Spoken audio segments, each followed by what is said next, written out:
All right. Welcome into Cue the Memories, presented by Coors Banquet. I am your host, Eric Russo, alongside two 2011 Stanley Cup champions, Chris Kelly and Zdeno Chara. Thanks for joining us. Thanks for having us. Yeah. Thank you. Thank you guys for coming. So, I don't know, back in the day, on your nutrition plan, were there chicken tenders or crab rangoon, anything like that? Was that allowed back in the day? Can you sneak something in tonight? It was much simpler setup than it's in these days, that's for sure. I remember when I came in the league, that's obviously a while ago, but we only had chicken and pasta. Now it's like multiple options, so it's getting better. Obviously, it's the way it should be, but I remember when I came to the league in 1997, that was just a very simple setup, just a kind of like a chicken, pasta, maybe there was like a soup or salad, but I guess it's much better in these days. Kells, were you sneaking any teriyaki or anything in between periods or anything like that? I don't know, not that I'm going to admit to. All right, we'll get into the real questions now. Obviously, there's going to be a 2011 focus to this, right?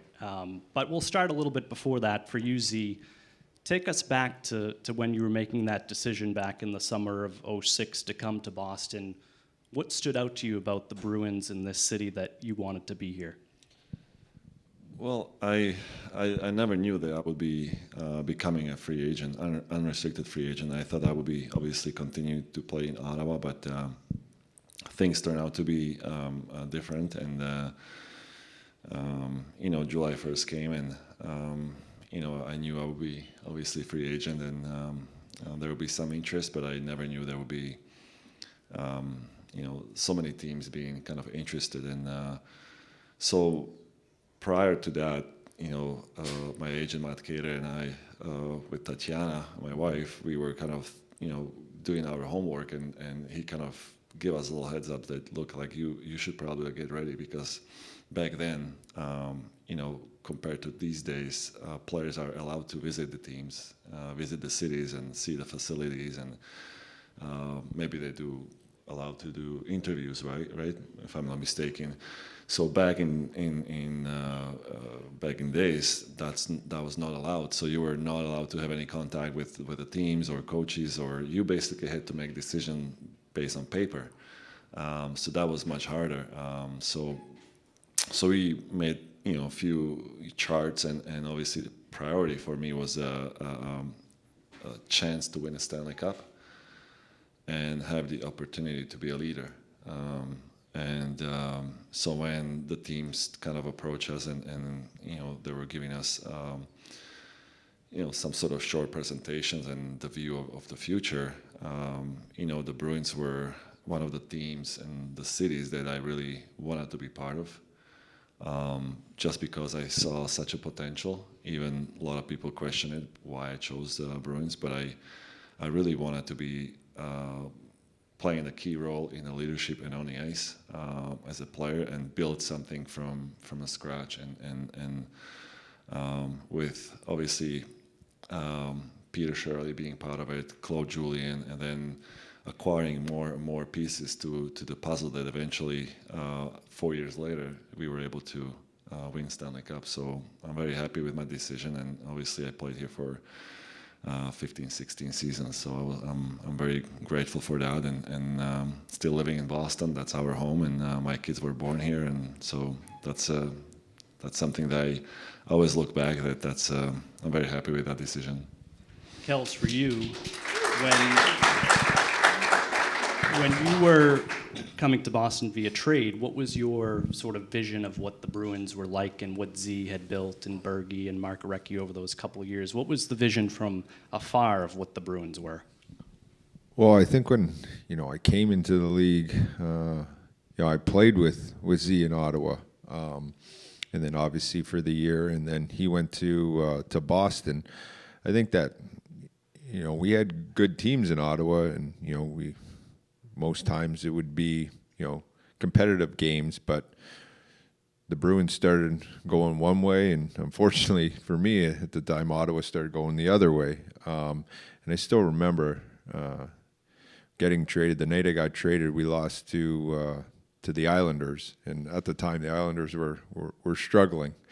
I don't think we won a game that month. So I was avoiding anyone at all costs. And sure enough, I run into the GM after the game, and right away he says, I just traded you to the Bruins. And my first response is, well, what'd you get? He said, I got a second-round pick. I'm like, that's pretty good.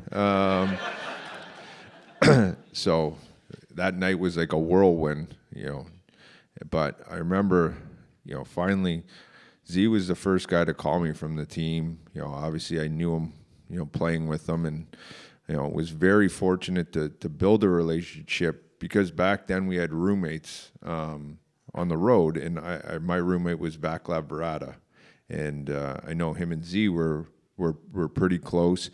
And Z's roommate, I'm sure, unfortunately for Z, was Brian McGrattan, me and him were close. So we would go to dinner and things like that. So I really got to know Z probably better than some of the other guys. So when I came here, he was the first one to reach out, made sure I was comfortable, and no better person than the captain, making sure you're comfortable. I didn't know anyone other than maybe Shane Knighty, who they'd signed at the time. So when I came here, I was shocked. This is a quick story too. The first road trip we had was in Calgary. We ended up going out west, and we'd won like every game, and we were in Calgary. And I remember Gregory Campbell and myself played more that night than David Krejci and Patrice Bergeron, and not a word was said. Like, the team won, and these are the top two line centermen. Gregory and myself are the bottom two lines. And nothing was said. I came from somewhat of a losing environment, and people would have had their back up. And I'm like, wow, this is a special group right from day one, I could tell. And you've talked about the way they practiced as well. That was an eye-opener. Tell us about that when you first practiced with the Bruins, and why it was such an eye-opening experience for you.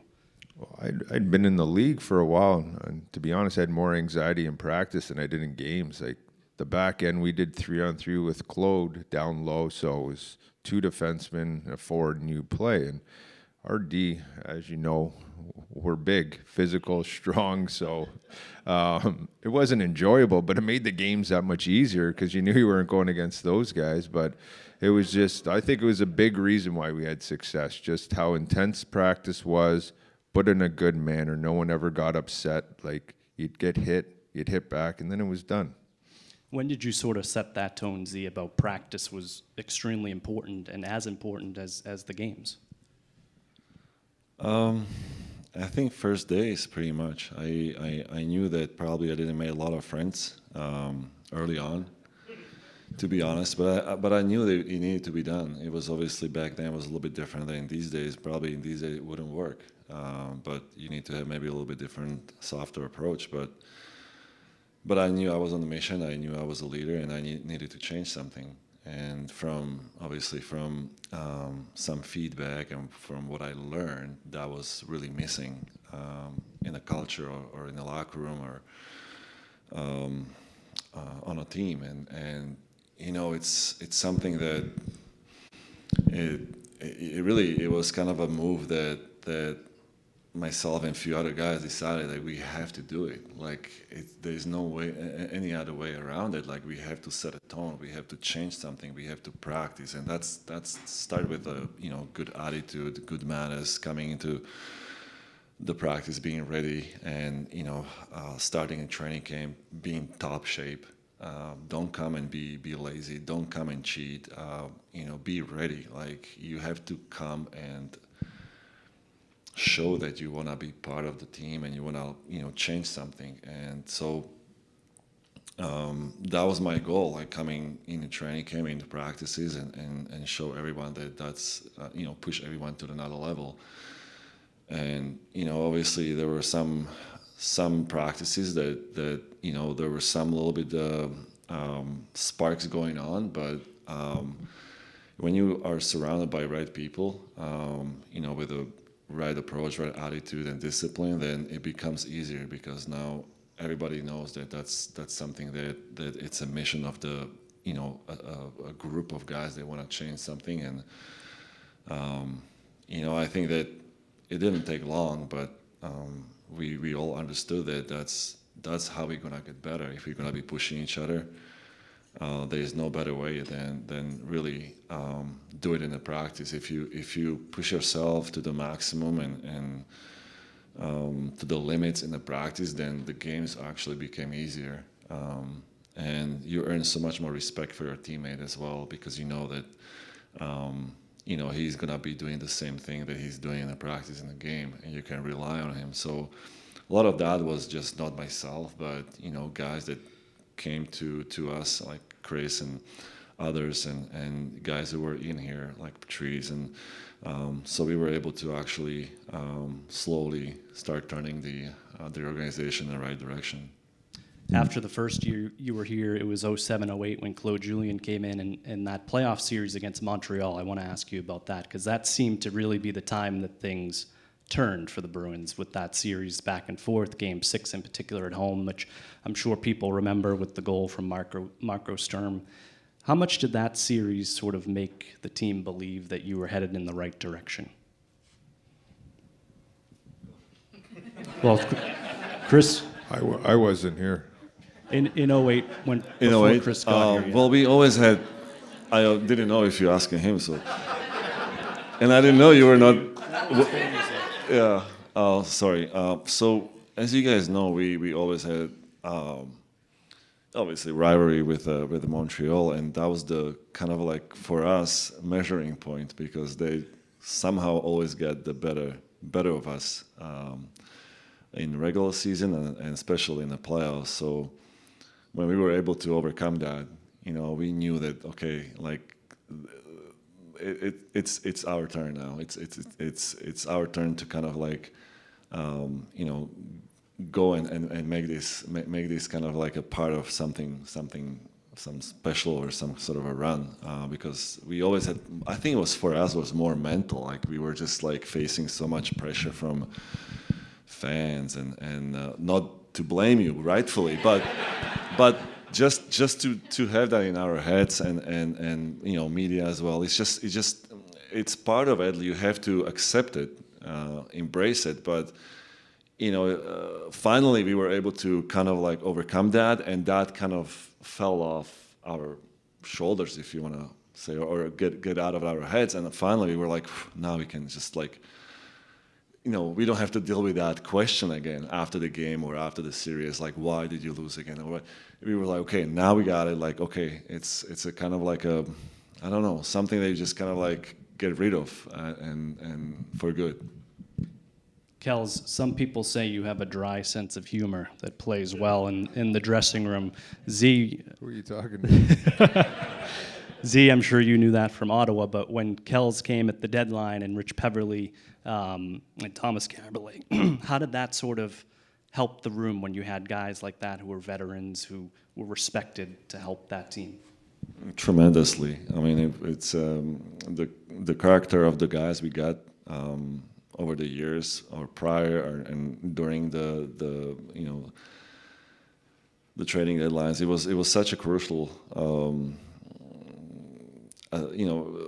additions to the team, because we knew we getting obviously great players, but great character players especially for the playoffs. Like that's when everything starts to kind of like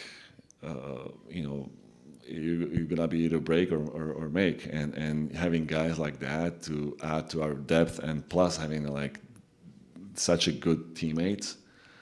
You could tell like we were such a close and tight group until this day, like we are. Like he said, there was no complaining, there was no jealousy, there was no feeling bad if you played less. You were actually cheering for the other guy. You were happy when somebody else scored. We shared that room. We shared the leadership. It was just it was an amazing feeling to be part of that locker room and the team. And it was actually very easy at a certain point. It was like we didn't have to do much. We just knew that everybody was a leader. Everybody did their job.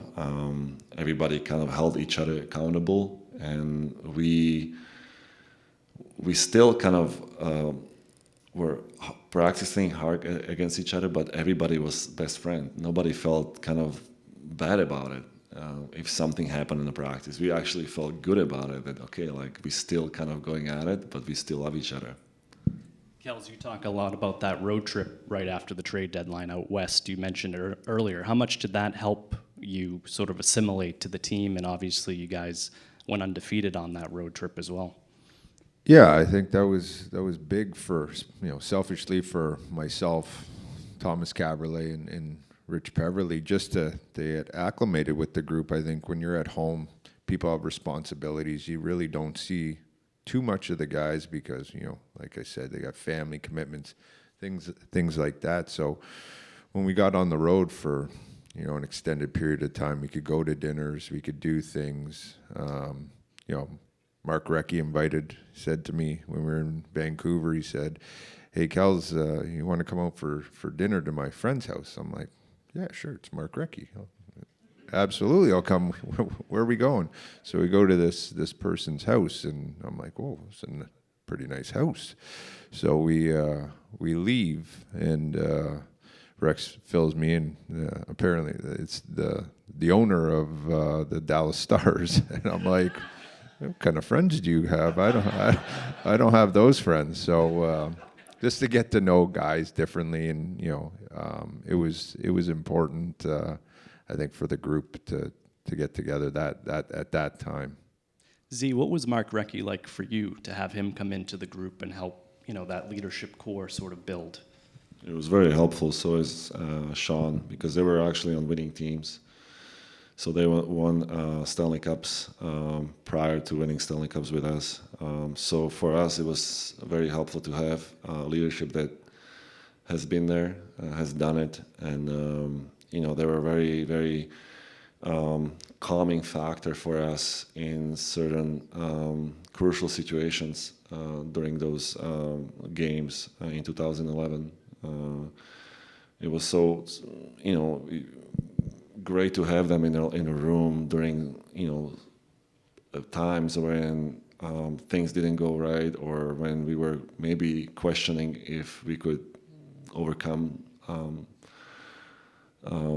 some games or some moments, and they kept everything so calm, and they just it was just a very very helpful for us to have them, because they used that experience, whether that was Sean from Anaheim or Mark with Carolina and Pittsburgh. So how much did that trip before the season to Prague and Belfast help as well, to that team building aspect of things? I think that was the key. I think we had so much fun. We really, really bonded on that trip. We had such a great time. It was almost 2 weeks, I believe. Was it? You weren't there. I wasn't there. Yeah, There. sorry. Another thing I missed out on. It just feels like you you've been missed here for out. so long, But I still think, I still think you were with us. But no, it was unbelievable. I think we started in Northern Ireland, right? We ended up some games over there. Then we moved to Czech Republic, and we had few exhibitions, and then we played two games against Phoenix, I believe. So, but I think the whole trip, brought us together. It was just us, and we experienced different cultures, different fans, and we had such a great opportunity to just always be together and bond. So it was amazing, and we had some amazing evenings, and I think that whole atmosphere and bonding just kind of we brought it back, and we never looked back. Along those lines, Kels, you were around for this, but you were hurt in between 3 and 4 in Montreal and 11, going to Lake Placid. I don't think you went, right? But No, well, I had to fly back Yeah. after game, so game 3, I think, ended up breaking a few bones in my face, so I had to fly back just to get those checked out. you remember the mask that you wore. yeah, unfortunately. So I missed Lake Placid, unfortunately. So Z, tell us about Lake Placid and how that helped. How did that help sort of take the attention away and just get away when things maybe weren't great at that time? I thought you were going to ask me to tell us about how is it have a broken face.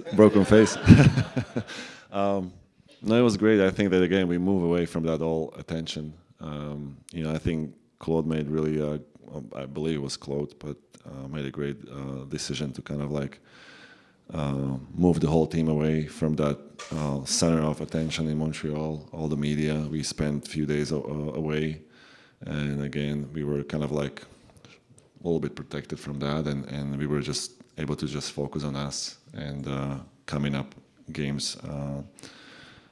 We were obviously down two games going to Montreal, but that's when the leadership of Mark and Sean and everybody kind of right after the game we lost at home the second game. We had like team meeting, and I think Mark spoke the most. He's like, hey, just look at small picture. Just win the first period in Montreal, win the second period in Montreal, win the third period in Montreal. Take shift after shift, and we were kind of looking at like, that's gonna be a tough one. But exactly that's how we approach it. Really, really short goals, and then we were able to tie the series and all the way force the game 7. Another thing that happened right around that time was you and Dennis Seidenberg got paired together. How did that sort of change things on the back end when you two became a pair? Yeah, I think that we really. I think the goal was kind of like create one pair of D and one line. I believe they would be always facing the top line on the other side. And I don't really know how it happened, but it just kind of happened and worked. I think Dennis was playing till that point on the left side, but then he kind of decided, okay, like who's gonna be playing right? And so he moved to the right side, and we were just so focused on playing good defense. And I can't really say 100%, but I don't think we got scored on 5-on-5 the whole playoffs. It was amazing. I believe we were like really, really strong together. It was like we ended up like plus 17, 18, whatever in the playoffs. And then, so on that note, I mean, it worked, and we always had obviously Patrice, in front of us, or one of those lines that were playing really well, or the task was playing against top lines, and the goal was just shut them down, and so it really worked. So that's kudos to Claude or whoever made that decision. Quite a pairing, and what was it like to practice against that pairing? Very fun. Yeah. Yeah, I think like I hit on it before. Like our back end was just built for the postseason. They were mean, nasty, whatever the analogy you want to use, but you weren't wearing our back end down. I think we might have lost 2-3 man games that whole playoffs, and none was from the back end, which is unheard of, in my opinion. So I wouldn't want to play against them on a 7-game series. Z, I want to go off the board a little bit here, but there's a story about a lucky horseshoe that you brought back from home that hung on the wall in the locker room. Can you tell us a little bit about what that was all about and how that was used in the locker room?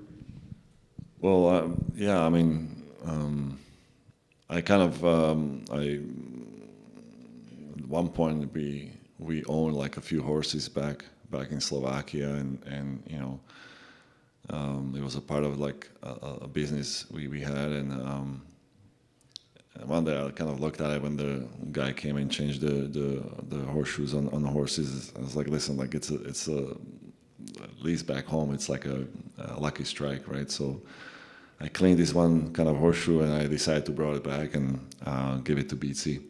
We put it on a nice wooden platter, and we kind of hang it, and it stayed there. I was like, well, listen, like anything that could help us a little bit, I don't know. So yeah, so it was there, and then we had it there for a few years.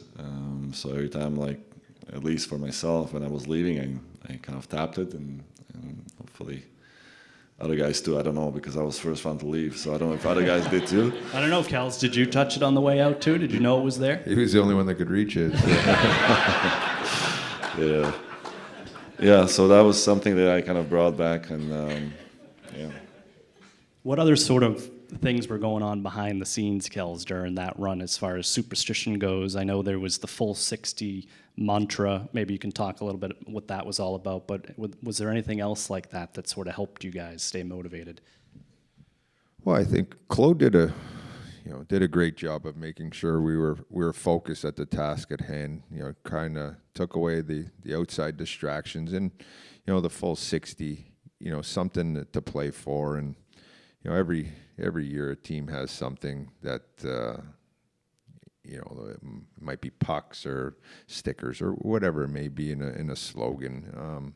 And I think they're great, to be honest, but it's funny how certain guys have individual superstitions, and one that I still get a kick out of is Brad Marchand's suit. So I don't know if many know about the brown suit he wore with an orange shirt that he wore the whole playoff run, and so it worked for him, but he wore that until it probably fell off him and after Game 7. But I think we had a focus group. We could have done anything and put up any kind of thing, and I think we had the right mindset for it. While you're talking about Marshy, what's it like to now be coaching him? And I know you coach Patrice and David and Luch now, guys that you played with. What's that dynamic like? To be honest, when I decided to get into coaching with the Bruins, I was a little bit nervous about how being on the other side with guys I'd played with, right? How would they respond to me? It's a different dynamic now. I'm not a teammate. I'm coming at it from another direction. But the guys that I've played with have been outstanding with me. I learn more from them than they learn from me. And I think they treat me with respect. It's a mutual respect, and I've had nothing but positive interactions with, like, not just the guys I play with, but all the players. They're a fantastic group, and honestly, it's been easy at times to be their coach because of how well they perform out there, and that's a credit to everyone in this organization, how well they draft or free agent signings. They all come in here and they're class acts, and that goes back to Z when Z came, and I've said this to other people, is like, not many people can say they changed an organization, and Z changed this organization, changed like the thought process,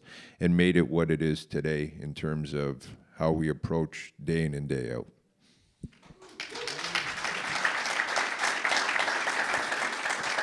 Z, what's it like for you to see how Marshy has progressed through his career to now succeed you and Bergie as captain? Well, I'm very proud of him. He came a long ways. I remember watching him first time on television. I still remember that moment. I was in the locker room, weight room, getting ready for the game and watching World Juniors. And there's this kid who scores a goal, throws the sticks over the glass, jumps on the glass, and that's like a 7-1 goal, right? And Johnny Whiteside is like next to me. I'm like, who is this kid? And he's like, he turns, he's ours. I'm like, wow, that's gonna be some work. But he competed since day one. He really, really wanted to be on a team. I remember he got cut or sent down or something, but they still kept him for a few days, and maybe somebody got hurt, and then he got the chance to play. And there was something about him that he just wanted to prove to everyone that he belongs, and he was willing to do whatever was asked of him. And he started on the fourth line. Then I think he got moved up a little bit, and then again somebody got hurt. He got to play on the top line. He did really well, and you could tell that he had that drive. At times, he crosses the line because he cares. He's so passionate. He plays with the energy. He plays with the edge. But that's just who he is. But also at the same time, that's what makes him so good, because he plays with that edge. But I think I'm very happy for him. I'm very proud of him. I think he's going to do a great job. He's been obviously with the Bruins all his career, so he knows what it takes. He knows how to lead a team, and so yeah, very happy. You mentioned how Marshy started on the fourth line. Kells, there's not many fourth lines that are revered the way the Merlo line is. Why was Paille, Campbell, Thornton so important? Well, I think they could play against anyone, and that was a luxury that not many teams had. That their fourth line can go against any other line in the league, and Claude had the confidence in them, and they had a bit of everything, right? Obviously Sean Thornton is as feared as they come, and Gregory Campbell and Daniel Paille, excellent defensive players, speed. They're both physical. So to me, it was the Marleau line, and they took pride in that, and it was a big reason that we had the success we had. You must have a good Merlot line story. I don't know if I do have a good Merlot line story. I wish I did. They're very serious group, especially led by their centerman. Gregory is very, very serious, but all three quality people, and obviously great teammates. Back to 2011 specifically, Z, down 2-0 again in the final to Vancouver. You made a speech before Game 3. What was sort of the message there, and what was the mindset coming back home down 2-0?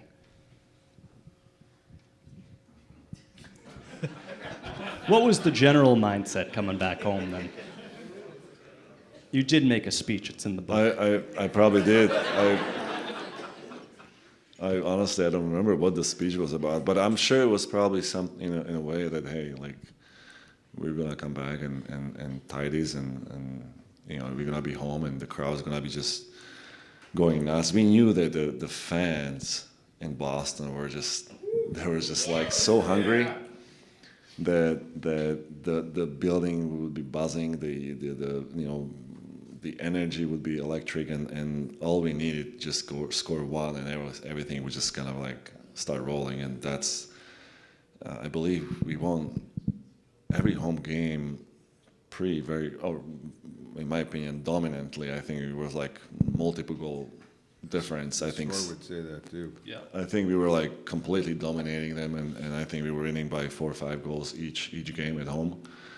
We just couldn't kind of like again get it almost done like in their building, and finally Game 7 we did. But I think that was some sort of a message that we will take care of it at home, take care of our games at home. Kel's, not to stir things up 12 years later, but there were a lot of antics that went on during that series. How did that sort of fuel you guys to sort of take it to the Canucks when things maybe were going a little sideways away from hockey? Yeah, I think they were an easily disliked team. I think I think lots of people on our team got messages from players throughout the league, cheering us on. One story, like, it was an unfortunate incident. Obviously, when Nathan Horton got hit, Nathan was obviously a well-liked teammate, and to see him lying there, I think, was upsetting to us. And I would happen to be sitting right at the edge of the bench closest to their bench, and I still remember this. And it was Z, Luch, and Thordy just went over to their bench and just said, "You guys will not make it through this series." And most times you see teammates, guys stand up and give a token. So they'll say something back. To a man, no one said anything. I looked at it and I was like, these guys are in trouble. They did not. This team did not sign up for this. And I truly think, like, it was just there. That was, you never wanted to see that, but it was a big turning point in the series that they didn't sign up for that, and that was one of our strengths. Just in general, though, Z, that intimidation factor, the toughness, why was that so important for you guys to be a calling card of that team? We were very fortunate that, again, the way we were built, I really believe we didn't have a weakness. We had very solid 2 goaltenders. Our defense, like any of those guys who were playing on any night, they could make a play, they could skate, they could hit, and they could fight. And up front, we had a mix of the experience, youth, speed, toughness, skill. It was like, I remember we had throughout the season, throughout those few years, we had teams that coming to our building or on the road, and they tried to match a different aspect of our game. So they would, dress up their best lineup, okay, without tough guys, and try to beat us with speed or skill. We would beat them. Then there would be, the game on March 3rd, I believe, what year, Dallas Stars, that dressed up every tough guy. And they start a game with 4 fights. And, 5 minutes in the game, we had 5 fights, we beat everybody, and then we were winning 2-0. So the game, it was, and the game, pretty much game started and ended right there. Like, it was 4 minutes in the game, and they had no one left on the bench, and then they were all like this, and we were winning 2-0, and it was 4 minutes in the game. It was like, we could match any type of any style that other team decide to play against us. We were just so dominant in every part of the game. So it was, I think we're very fortunate, and it was just that was the best team I've been part of by far. We've gone probably 30 plus minutes here and have not talked about Tim Thomas, which is crazy. So Kels, I'll ask you about Tim Thomas. How confident were you guys knowing that he was playing the way he was playing behind you during that run? Well, I think with Timmy, just how, his compete level, like even in practice, he never wanted you to score. Like, he was a guy that you knew if you wanted in your net going into the postseason. He'd do anything he needed to do to win. And the last thing he needed was a little bit of a poke, which obviously he got in the finals. And I think everyone was pleasantly, not pleasantly surprised, but extremely happy that he, the other tender, made a comment, and, Timmy said, okay, like he has his whole career, proved people wrong. And, he made one save, against the Montreal, in the Montreal series. I think it was a 2-on-1. Gianta had a wide open net. If he scores that, it's over. And he comes across and makes a huge save. And Timmy was just one of those guys that, he even got in on the physicality, which just fit right into our group. So, at that time, there was no better guy for us. Fast forwarding to Game 7, third period, Marshy puts it in the empty net, sort of secures things. I know he says they still didn't maybe realize it was over. They were still like, it's 4-0, but there's time to go. Did you realize then that you could say, all right, we've done it? What was that moment like? When Marshy scored the open net goal, I think that was the first time I actually gave it, like, oh, we might win this. But until then, I just,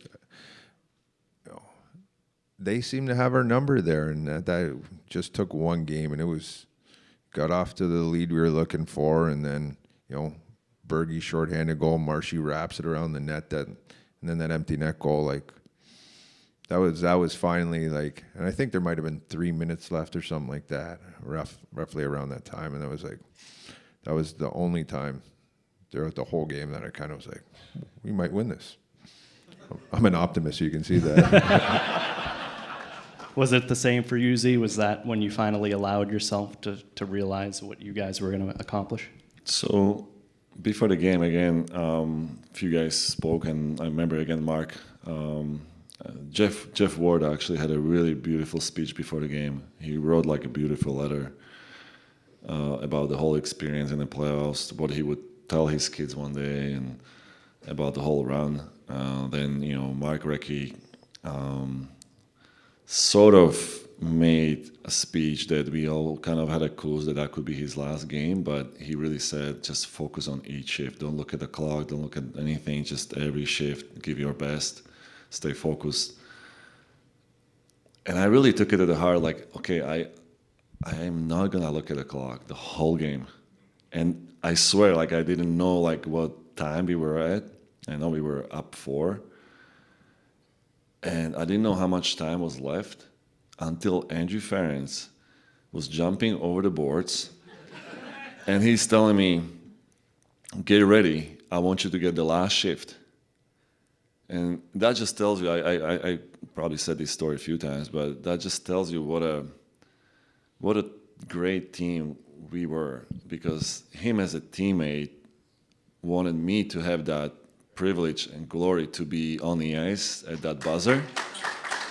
It was such a selfless act that I couldn't believe. I was looking at it like, what do you mean, like last shift? And that's the first time I look up, and I realized there's like less than a minute left in the game. But he's like, get ready, I'll go there for 20 seconds and I'll jump off, and so you can go on.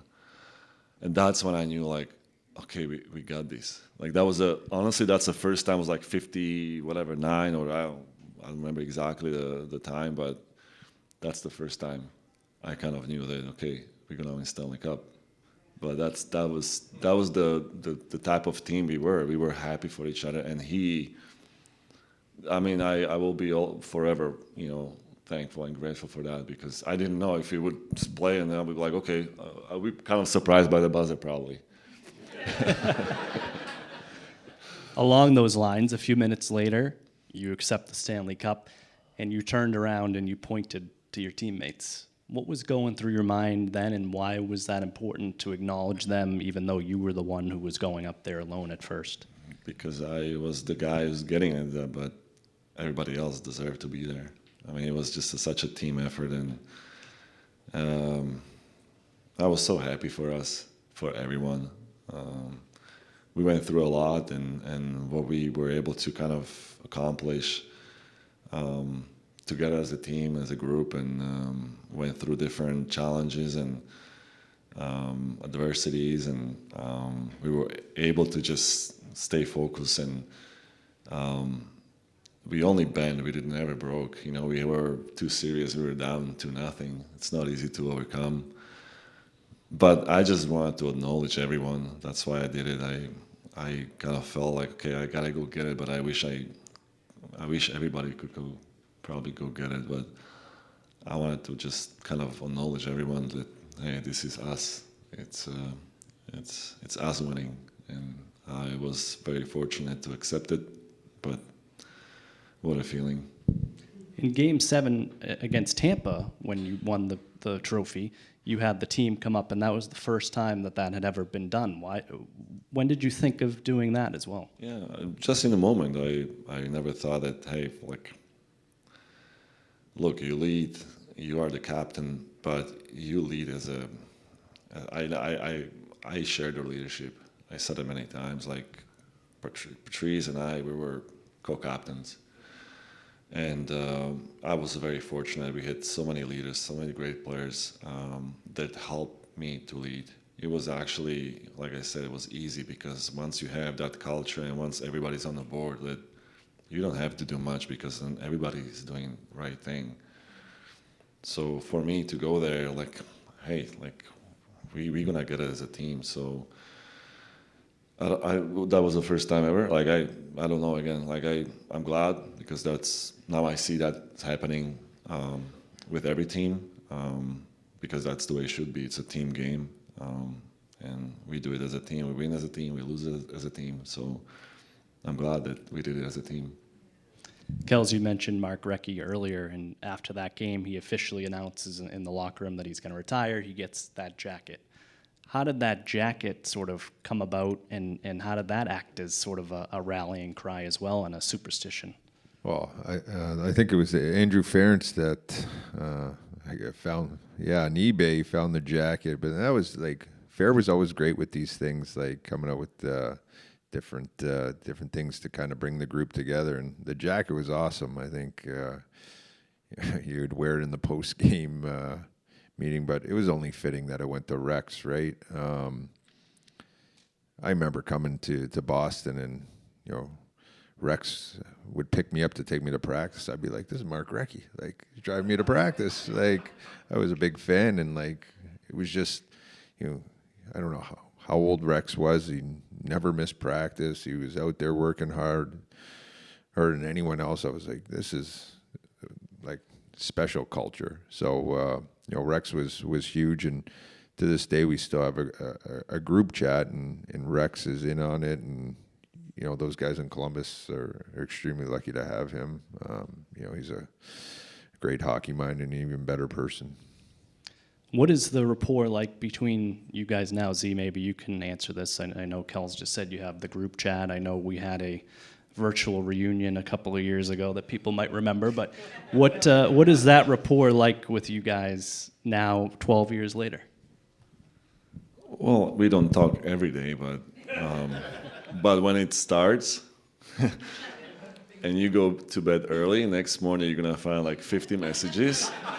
And you're reading this and you're literally laughing out loud because it's just like, it never gets old. Like the same people going after the same guys, the same jokes. It's just like,